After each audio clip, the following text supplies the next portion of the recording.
We don't bit around the bushes. আমরা ওইভাবে যেহেতু লাভ নেই, আপনারাও জানেন কিছু তো ঘটছে। অনূর্ধ্ব-20 দলের কোচ এখনও জেরার্ড জোন্সই আছেন। তাকে নিয়ে যে গুঞ্জনটা উঠেছিল যে তাকে চাকরিচ্যুত করা হয়েছে, সেটা হচ্ছে না। অনূর্ধ্ব-20 দল এশিয়ান কাপ কোয়ালিফায়ার্স খেলতে যাচ্ছে, যেটা হচ্ছে উজবেকিস্তানের তাশকেন্তে। 2 ধাপে আজ বাংলাদেশ দল পাড়ি জমাবে সেই উজবেকিস্তানে। এখন কথা হচ্ছে যে এই প্রেস কনফারেন্সে এত কিছু কি ঘটলো। Not to distract the team with any other events right now. That's why আমি এই রেসপন্সিবিলিটি নিচ্ছি এই প্রেস কনফারেন্সটা এখানে আপনাদের যা প্রশ্ন থাকে to answer those to the best of my ability. আপনি তো বলেন তো কোচ কি আসতে চায় না, এটা কি আপনারা ওকে না করছেন? না, এটা আমাদের একটা ওভারঅল ডিসিশন ছিল। এটা কারো ইচ্ছা আর না ইচ্ছা, this was just a decision that we want the team that we want the team আমি রেসপন্সিবিলিটি নিচ্ছি that we want the team to এটা ফিফার নিয়ম হচ্ছে কোচ থাকবে, না হলে অ্যাসিস্ট্যান্ট কোচ থাকবে। ওইটা আমাদের এএফসিতে যখন আমরা যাই, ওইখানে একটা ম্যান্ডেটরি প্রেস কনফারেন্স থাকবে, ওইখানে অবভিয়াসলি আমাদের হেড কোচ থাকবে, ওই প্রেস কনফারেন্সে উনি রিপ্রেজেন্ট করবে। Optical brighter photo catalyst active granule সমৃদ্ধ বসুন্ধরা পাওয়ার ওয়াশ ঝলমলে কাপড়ে ফুরফুরে মন। প্রেস কনফারেন্সে আসার কথা ছিল 2 কোচের বা ক্যাপ্টেনের, কিন্তু কেউই আসলেন না।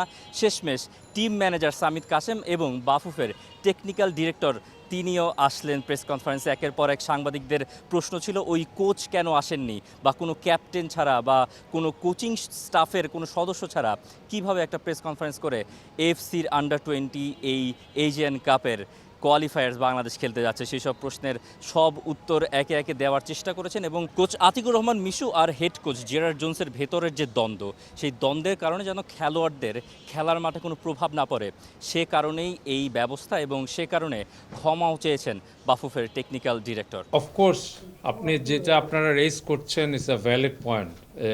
টিম যাচ্ছে, টিমের কোচ নাই, এখানে সে তার প্ল্যান নিয়ে কীভাবে বলবে, যেটা আপনারা সবসময় জানতে চান যে আপনি কতদিন ক্যাম্প করলেন, সামনে কি। সো এটা স্পেশাল একটা সার্কামস্ট্যান্সেসে আমরা এভাবে করছি, এটার জন্য উই আর অ্যাপোলোজাইজিং, এটা তো অবশ্যই। অনূর্ধ্ব-20 পর্যায়ে বাংলাদেশ দক্ষিণ এশিয়ার চ্যাম্পিয়ন। রোনান সুলিভান, ডেকলান সুলিভানদের ওই বীরত্বগাথা জয়, বাংলাদেশ যেভাবে মালদ্বীপের মাটিতে গিয়ে ভারতকে ফাইনালে হারিয়ে সেই জয়টা ছিনিয়ে এনেছিল, যে চ্যাম্পিয়নশিপটা বাংলাদেশ জিতেছিল, সেই অনূর্ধ্ব-20 দলের ভেতর রোনান সুলিভান, ডেকলান সুলিভানদের না থাকা, প্লাস শেষ সময় এসে কোচদের ভেতর এমন দ্বন্দ্ব বাংলাদেশকে ব্যাকফুটে ঠেলেও দিতে পারে। কিন্তু টিম ম্যানেজার বলছেন যে তারা অবশ্য এই বাংলাদেশ দলের প্রস্তুতি নিয়ে বেশ সন্তুষ্ট, এবং কোচ জেরার্ড জোন্স, যাকে নিয়ে এত আলোচনা সমালোচনা, তিনি নাকি এই দলকে নিয়ে একটা পজিটিভ রেজাল্ট বের করে আনতে পারবেন। এখন আমাদের সিচুয়েশনটা কেমন ক্যাম্পের মধ্যে, এখন আমি বলতে পারি যে অনেকটা ঠান্ডাই আছে। We are in a calm situation. Will we bring the results that we are expecting? He is very confident that this team can bring the results that we are expecting. We are confident that this team can perform well. অনূর্ধ্ব-20 Asian cup কোয়ালিফায়ার্সের এই tournament থেকে বাংলাদেশের পাওয়ার হয়তো অনেক কিছু আছে, কিন্তু হারানোরও অনেক কিছু আছে। এই প্রথম এফসি এই টুর্নামেন্টটাকে 2 ভাগে ভাগ করে দিয়েছে, অর্থাৎ প্রথম ধাপ ডেভেলপমেন্ট ফেজ এবং পরের ধাপ গিয়ে কোয়ালিফিকেশন ফেজ। বাংলাদেশ যদি কোয়ালিফিকেশন ফেজ থেকে কোনোভাবে অবনমিত হয়ে, অর্থাৎ রেলিগেটেড হয়ে ডেভেলপমেন্ট ফেজে নেমে যায়, তাহলে পরের বার তাদের আবার ডেভেলপমেন্ট ফেজ থেকে উতরে এসে কোয়ালিফিকেশন ফেজে খেলে তারপরে মূল পর্বের জন্য লড়াই করতে হবে। অর্থাৎ এই 8 গ্রুপে যে ভাগ করা হয়েছে, সেই 8 গ্রুপের 8 চ্যাম্পিয়ন, অর্থাৎ 8 গ্রুপ চ্যাম্পিয়ন এবং 7 রানার্স আপ, তারা খেলবে পরবর্তী, মানে অর্থাৎ এশিয়ান কাপের মূল পর্বে। কিন্তু ওদিকে যে ডেভেলপমেন্ট ফেজ আছে, সেখানে নেমে যাওয়ার একটা সংখ্যা থাকছে। 8 গ্রুপের 6টা গ্রুপের ভেতর সবথেকে তলানির দলগুলো, অর্থাৎ 6টা তলানির দল, তারা রেলিগেটেড হয়ে নেমে যাবে ডেভেলপমেন্ট ফেজে। বাংলাদেশের প্রতিপক্ষ কারা? বাংলাদেশের প্রতিপক্ষ হচ্ছে স্বাগতিক উজবেকিস্তান, সিরিয়া এবং ভারত। এবং তারা কি ধরনের প্রস্তুতি নিয়েছে?